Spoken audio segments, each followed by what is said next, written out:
A major, 2 octaves, hands separately in similar motion. Right hand.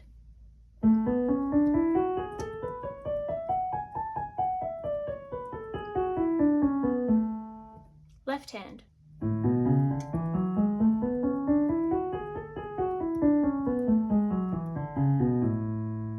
Together.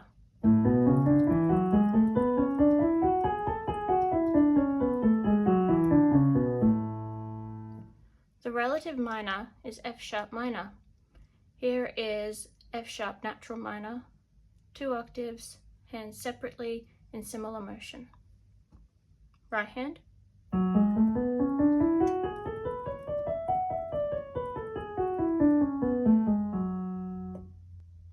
Left hand.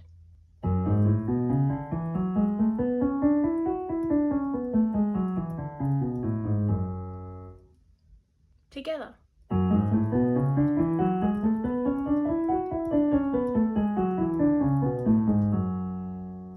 To play a harmonic minor, we need to raise the sevenths. For F sharp harmonic minor, that would be E. So we're going to have an E sharp. Here is F sharp harmonic minor, 2 octaves, hands separately.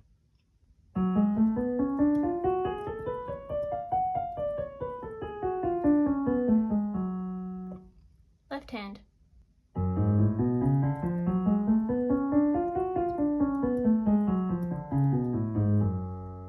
Together.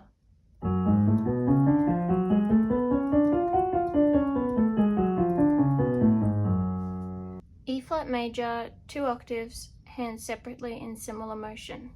Right hand.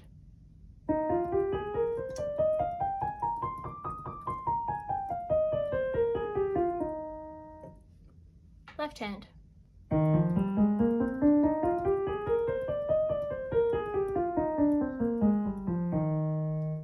Together.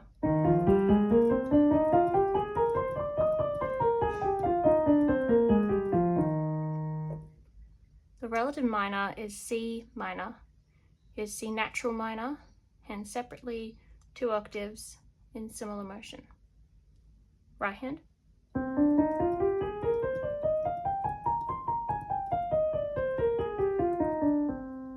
Left hand.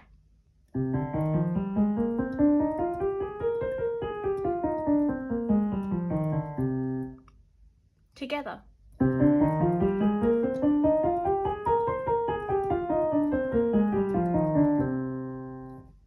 To play a harmonic minor, we need to raise the 7th note, which for C minor is B.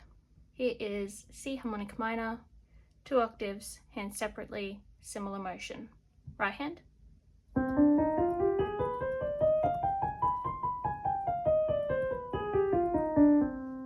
Left hand.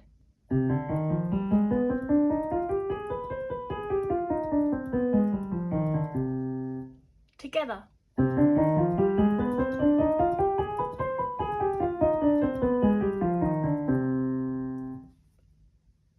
To play a melodic minor, we want to raise the 6th and 7th scale degree ascending, lower it again descending. For C melodic minor, that would be our A and B. Here it is, hands separately, 2 octaves, similar motion. Right hand.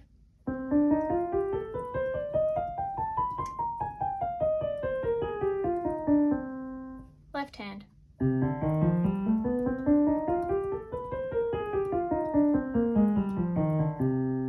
Together.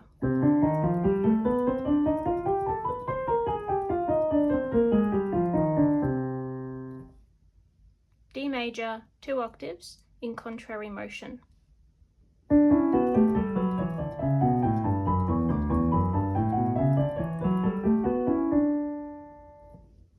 The relative minor is B minor. Here is B harmonic minor, 2 octaves, contrary motion.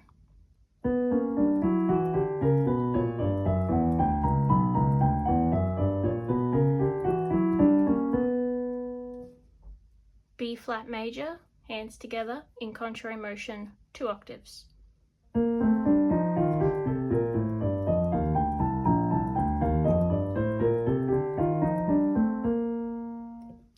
The relative minor is G minor. And here is G harmonic minor, 2 octaves, contrary motion.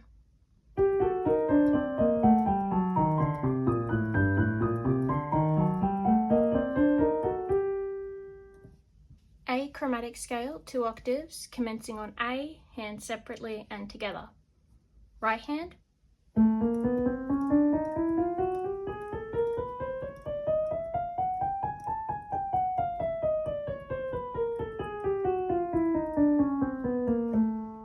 Left hand.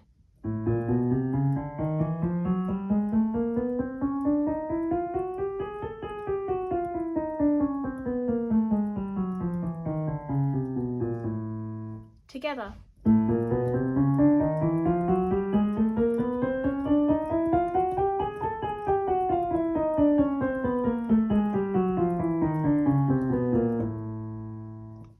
Chromatic scale commencing on D sharp / E flat, hands separately and together. Right hand.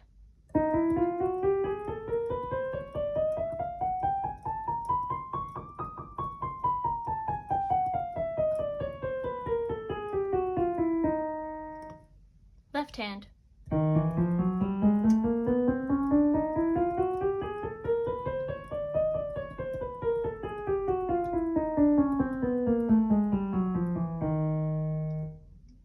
Together.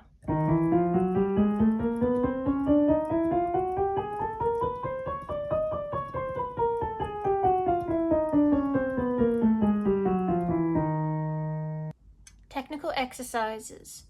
Exercise 3A, Whirlygig, right hand, and Wind Whipper, left hand. Purpose: to achieve smoothness and tonal evenness during thumb passing and hand crossing in arpeggio patterns. To apply expressive dynamic contours that reflect the rise and fall of the melodic line. Whirlygig.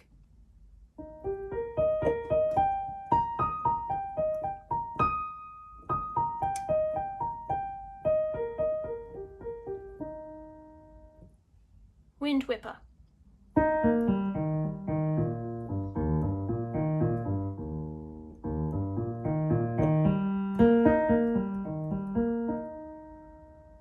Both of these technical exercises are in 9/8. That is 9 quaver beats per bar. And so you can think about this time signature in 2 ways. The first is, 1, 2, 3, 4, 5, 6, 7, 8, 9. Or more simply, you can just divide each beat into 3. So 1 and a 2 and a 3 and a. That's probably going to be your biggest help. And so you can see that the notes are notated with these quaver groups of 3. And so there you can clearly see where each beat is. We also have 3 flats in the key signature, B, E, A. And so that means that this exercise is in E flat major. In fact, these are both made out of an E flat major chord, which is E flat, G, B flat, E flat. So we are playing the arpeggio of E flat major. What can be helpful is finding the hand shapes. So the first note in the right hand is just a 2 on its own, because our thumb will be tucking under. But then we have a shape like this. And then we have that same shape an octave up. So these are the only 2 shapes our right hand is going to need. Something that can help, and that this exercise is developing the skill of, is tucking the thumb under and then going over. So something you can do to practice is this.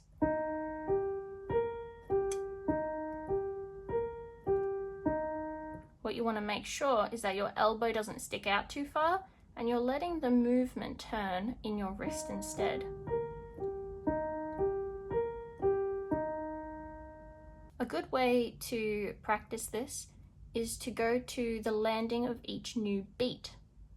So if I were starting at bar 1, that would be going like so. And just practicing that part. Once that has been achieved, do the next part.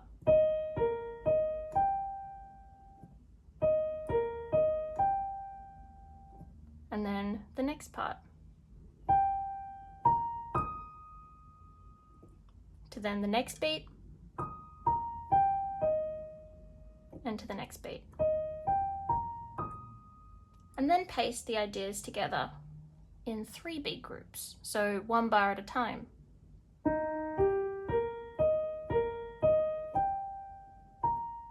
And then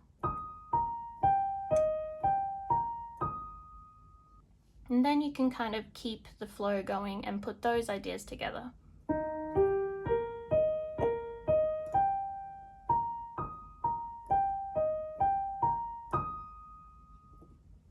With this exercise, we really want our hands to look like they're kind of just floating across the keys. So we want to make it look and feel as smooth and flowing as possible. We can also see that for Whirlygig, the dynamics are going to be following the melodic contour. So as we increase in pitch, we get louder. As we decrease in pitch, we get softer. So we'd go soft first, building up. Here's our peak, and then coming down and going back up. And then the second half is just one continuous decrescendo.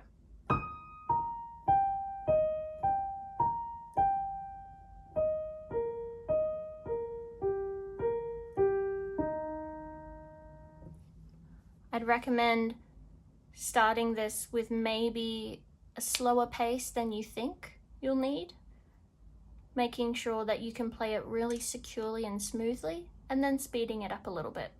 Wind Whipper is much the same. We're in 9/8, we're playing an E flat major chord, an arpeggio, E flat, G, B flat. And if we wanted to find our starting kind of hand shapes that we explore, we start with our 2 and 4. And then our next shape that we create is a 1, 2, 4. And then we create a 1, 2 down here. We've got 1, 2, 3. A really good thing to practice for Wind Whipper is going from the G with our thumb to the B flat with our 4, and then 2 on the E flat. We don't want our 4th finger reach over to really, we don't want it to lift our elbow up at all, and we also don't want to have to skip to it. What I mean when I say skip is sometimes you might find yourself doing the following.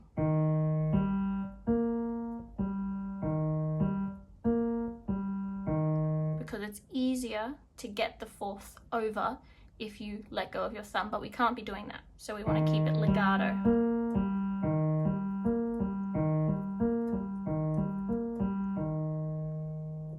You can progress with Wind Whipper much the same as Whirlygig, taking it a beat at a time, landing on the following beat.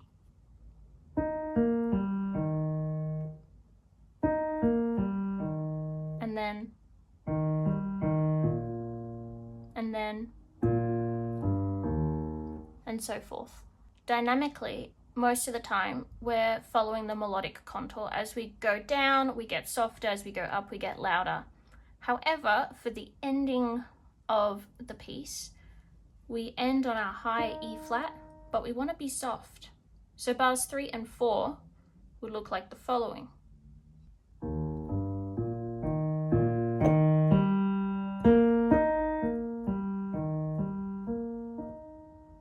So make sure that you really pay attention to your decrescendo in the final bar.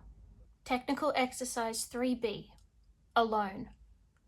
Purpose: to develop the ability to listen critically in order to achieve a sensitive balance between melody and accompaniment. To achieve independent treatment of dynamics between the hands.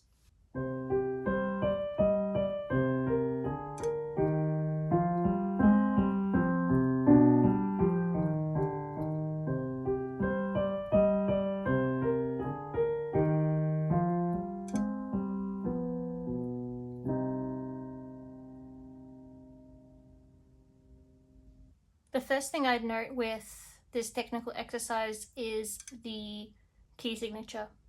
we again have 3 flats, B flat, E flat, A flat, but you might notice that we start and end with C. So this is actually in C minor, and that is why a lot of our B flats are B naturals, for that harmonic minor raised 7th. For this technical exercise, the melodic interest is being transferred between the hands. If we played just the melodically diverse sections, we would end up with the following.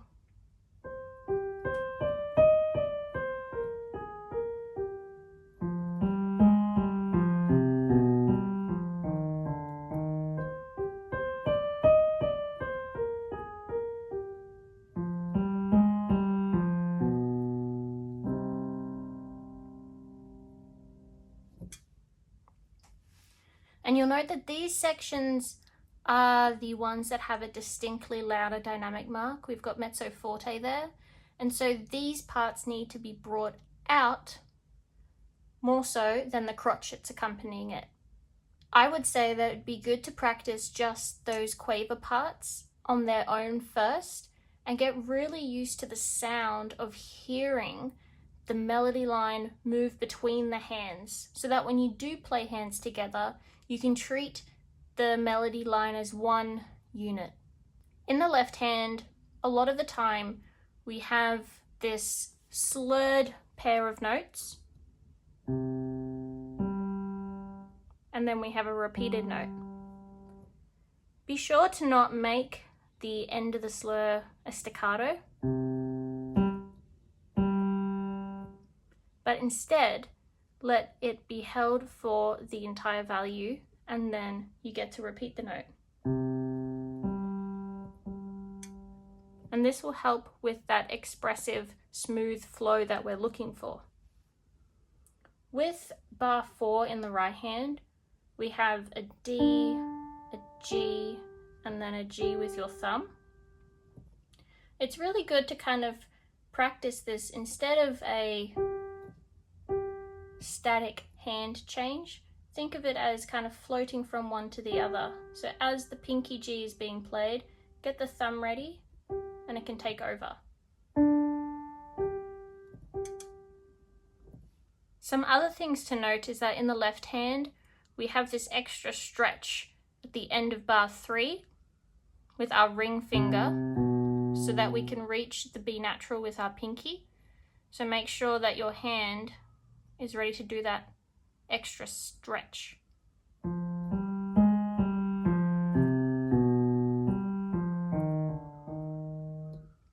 So it might be helpful breaking the last 2 quavers of bar 3 and the first 2 of bar 4 down.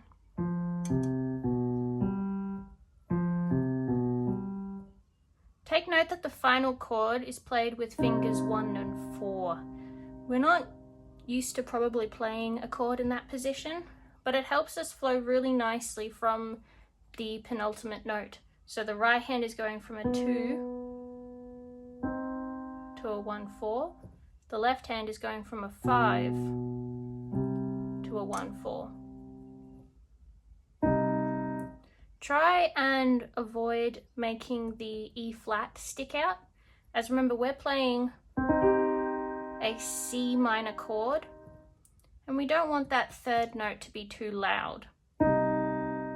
We want to emphasize the C's in the balance of the chord. Leading into this, we also have a riten, which is short for ritenuto, which means suddenly slower. So we really want to put the brakes on in that last beat of bar 7 to make the landing of the final bar more important.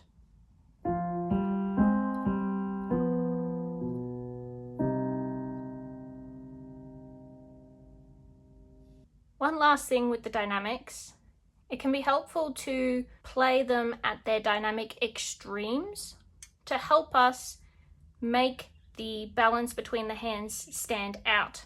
A lot of the time I find with students that they might think that they're bringing out one hand louder than the other, but it doesn't end up coming across that way.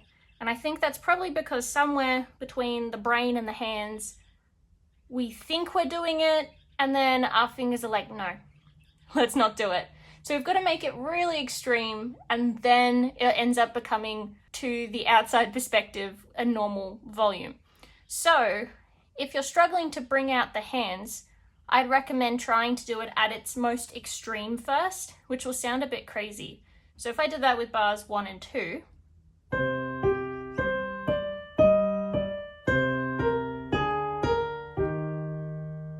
I've made the right hand super loud, the left hand super soft. And practicing that way will then make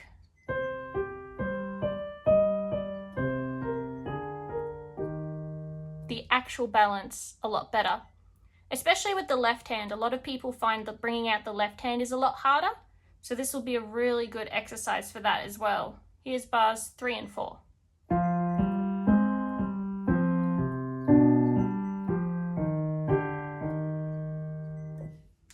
Now I might say that in that playthrough that I just did, it ended up not being that extreme. Oftentimes it can be harder to bring out the left hand. But by going in with the mindset, I've actually ended up creating quite a nice balance, which if I wasn't thinking about, wouldn't be very apparent.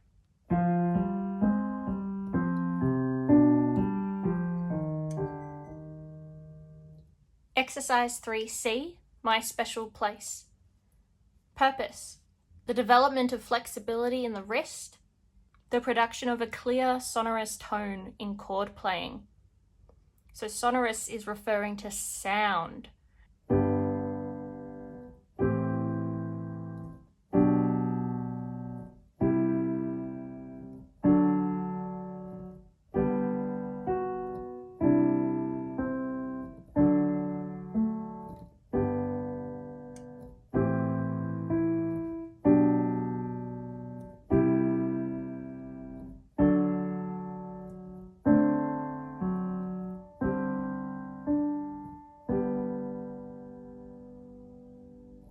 This piece is in cut common time. So that means that there are 2 minim beats in a bar. And so when we're playing, we're not so much thinking 1, 2, 3, 4, but we're thinking of a slightly slower 1, 2, 1, 2.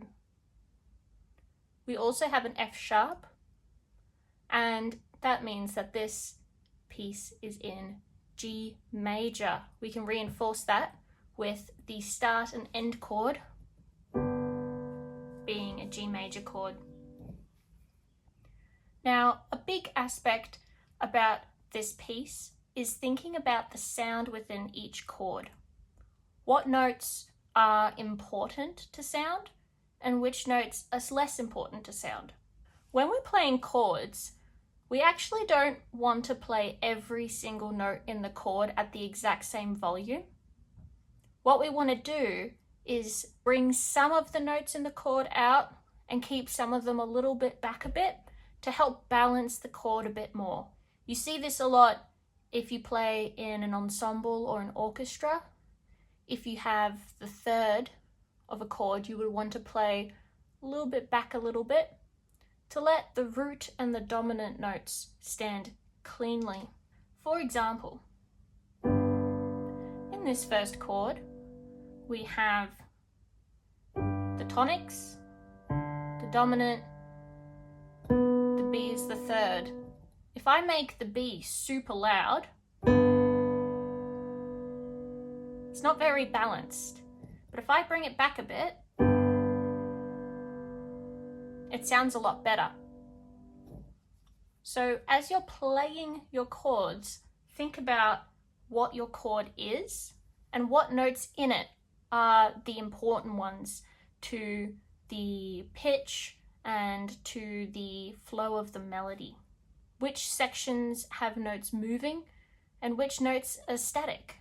You'll notice that in some of the bars we have stems going in opposing directions, and that is to accommodate for multiple voicing. And so that is when one hand is playing multiple musical lines. So for example, in bar 3, if I take the right hand part with both of my hands, we have the voice playing B and then the voice playing G, F sharp.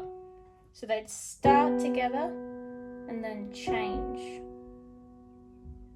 It could be helpful to take those sections and play them with two hands first, and then do them within the one hand. Another thing is that a lot of these chords require hands to physically change place, especially the left hand with the parallel fifths. We want to make sure that we are holding all of our notes for their full value, almost as if there was a tenuto marking. If I'm not paying attention to how long I'm holding the notes, I might end up accidentally playing it a bit more like this.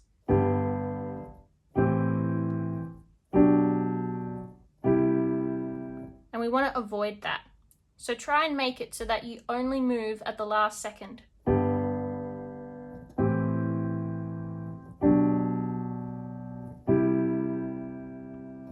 It will help create the illusion of a clearer legato. Lastly, this piece is also looking at the development of flexibility in the wrist.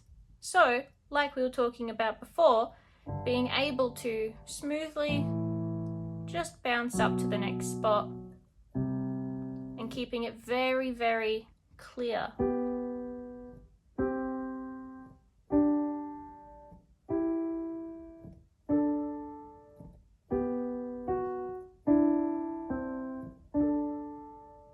So we want our wrists to really just be bouncing a little bit as they go from chord to chord. We don't want to be super rigid here.